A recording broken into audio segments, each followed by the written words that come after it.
Following Julius Caesar's victory at Pharsalus in 48 BC against his fellow Roman consul and rival, Pompey Magnus, Caesar pursued Pompey across the Mediterranean Sea.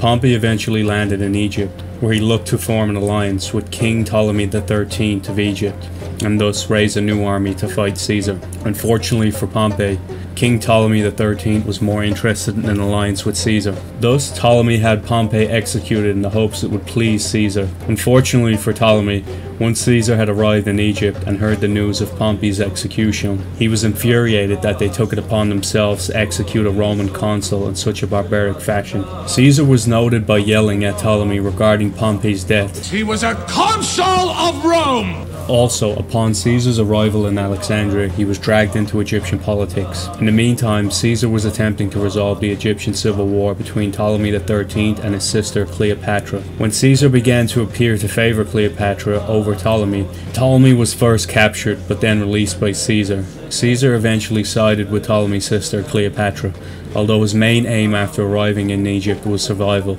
as when he was in pursuit of Pompey, he did so with only 2 under-strength legions in his army. Caesar soon found himself in hostile territories, as King Ptolemy XIII had gathered his army that fought for Ptolemy and his younger sister Arsinoe to besiege Caesar and his 2 Roman legions in a small area of Alexandria, Egypt. Caesar and his 2 legions were heavily outnumbered and fully surrounded within the city of Alexandria. Between the period September 48 BC until January 47 BC, Caesar and his army of about 4,000 men were besieged and trapped within Alexandria's inner city. By January, the Egyptians had begun to get the upper hand in their efforts to cut the Romans off from reinforcements and from resupplying. Caesar had requested reinforcements from his allies, who gathered an army of about 13,000 men trained in the Roman style of warfare under Mithridates of Pergamon, who marched overland from Asia Minor to assist him. Arriving in Egypt in January, Mithridates stormed and took the strategic city of Pelusium and marched on towards the Nile Delta, where he defeated an Egyptian force sent to stop him. A Jewish force led by Antipater also joined them. News of this first battle soon reached Caesar and Ptolemy. Both men decided to leave Alexandria to take part in the upcoming battle in the Nile Delta. Ptolemy was able to use the branches of the Nile to reach the camp of his defeated troops, while Caesar sailed along the coast. The Egyptians had set up a camp in a strong position on an elevated plain along the Nile River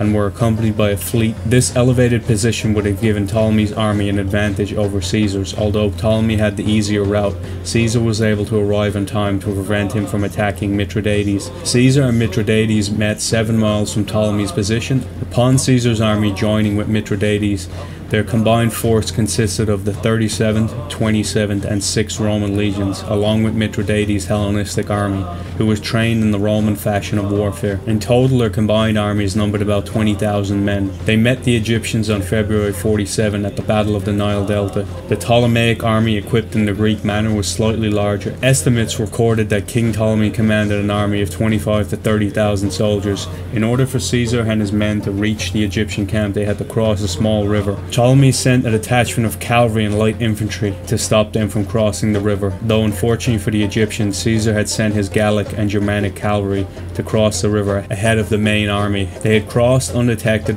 When Caesar arrived, he had his men make makeshift bridges across the river, and his army charged at the Egyptian infantry, engaging both horses, while Caesar's Gallic and Germanic cavalry forces rode around and appeared and charged into the Egyptian flanks and rear.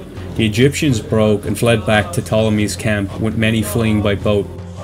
The main Egyptian camp was built on a hill. Close to the Nile, it was linked to a nearby fortified village by a line of communications. The Alexandrians who were aiding Ptolemy also had a fleet of ships on the Nile River. On the following day, Caesar decided to attack the village with his entire army in the hopes that he would be able to follow its retreating garrison into the main camp. The village fell as planned, but the second part of the plan failed, and Caesar's men came to a halt at some distance from Ptolemy's camp.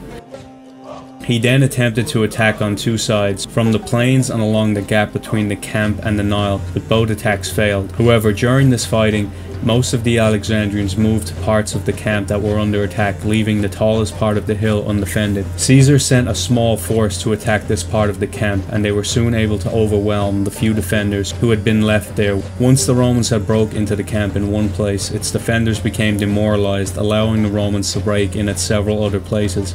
Ptolemy's force and the Alexandrian soldiers attempted to flee, but many were crushed to death in a ditch that surrounded the camp, while others were drowned in the Nile. Amongst the dead was Ptolemy, who had reached the apparent safety of one of his ships, but his ship was overloaded by a crowd of his own men and capsized into the Nile River, thus drowning Ptolemy. After the death of Ptolemy, Egypt was now in the hands of Julius Caesar, who then lifted the siege of Alexandria and placed Cleopatra on the throne as co-ruler with another of her brothers, the 12-year-old Ptolemy XIV.